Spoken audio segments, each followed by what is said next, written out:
Hey everybody, it's Kathy Croning, and today I want to spend a little time showing you a process that I do personally when it comes to antiquing or glazing chalk paint.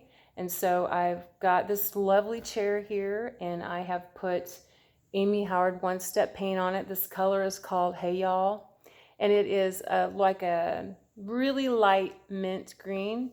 The new formula is amazing. It goes on really smooth and dries very well, a little bit slower than it did before, but I like the consistency of the paint and I like how it looks and feels when it's actually cured. So I'm excited about this new 100 colors that we have out there right now that we can get, and well, actually a lot more than that from all of the chips that we are able to pull from. But I am so excited to just pick as many as I can and use them, and hopefully get through a lot of them this year.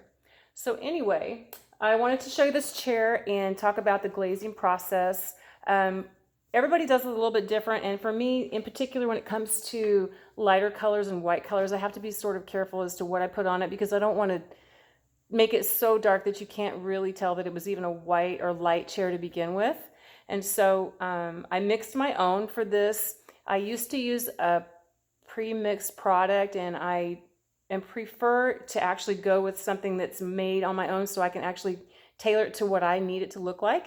So this is pretty exciting for me. I've been working on this over the last couple of months trying to get my consistencies just right, and it's still a work in progress, but I'm getting closer every day. And so for this particular piece, I mixed this little jar right here. This is my very fancy label, and on this label it says I put in 2 parts of glazed over and 2 parts of Kensington black gel stain and 1 part of English walnut gel stain, 1 part antiquing glaze.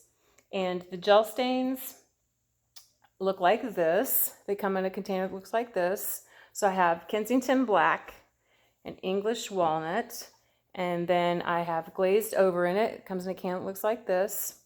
And I also added into it antiquing glaze. And antiquing glaze is a very watery substance. It's kind of a brownish, sort of sheer kind of look to it, but it is, it thins out my antiquing glaze mix so that I can let it go a little bit further, and also that it doesn't cover the underbase color quite as much as if it were just the antiquing, or just the glazed over and the gel stains mixed together. So I put them all in the jar, shook it up really well, and I tested it on a couple of boards. I think that's really important, that I put some of my paint on a board and test the color on there to make sure it's really what I want.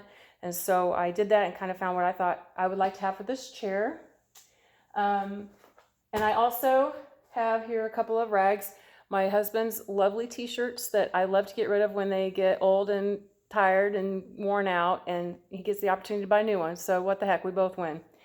So I cut up a couple of his t-shirts, and this is what I use to wipe off, which would be the negative tool that Amy Howard talks about, that we use in the process. And then I have my positive tool, which happens to be my positive tool today. I'm actually using this brush to apply my gel stain mixed with my glazed over and my antiquing glaze, because it has a lot of bristles and there's a lot of coverage opportunity on it, and this is a lot of relief on it, this big star and the design in the middle. So I wanted to be able to get into those grooves. That's why I'm using this amazing brush. So here we go. I'm going to show you how this works.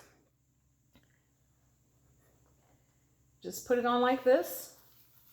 I'm going to rub it around, and I tend to work very quickly when it comes to this, because it will tend to dry. So I'm pushing this on here as best I can.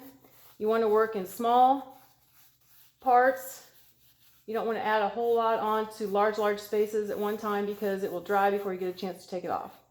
So this chair top I'm pulling off because I haven't attached it yet. I wanted to get this finished first. And then I'm brushing this on. I'm going to run it all the way down here. See how it's getting in those grooves, and allowing some of that to sink in to those locations. After I get it in the way that I want it, then I'm going to take my rag and just start wiping it off. Isn't that great? It just gives this such a warm, feel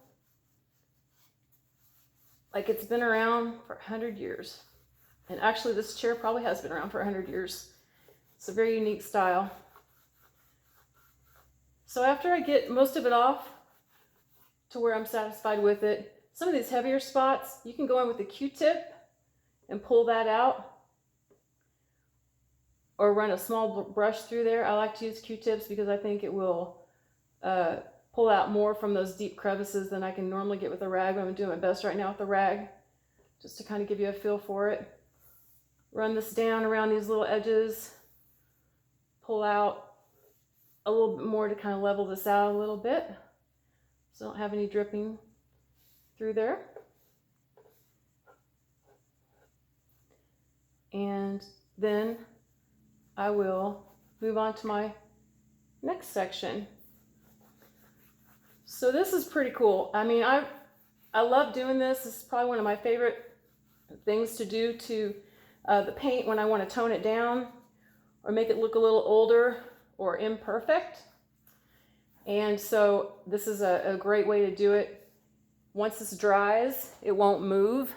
And then after this is dried up, probably about an hour or so is when I can go back over it. I will cover it with matte sealer to seal it in. And I'm going to finish up the rest of the chair. So the next thing that you guys see will be my before and after picture on Amy Howard's before and after group. And you'll see the old chair and the chair all white with this finished seat, and then the chair when it's been antiqued and glazed.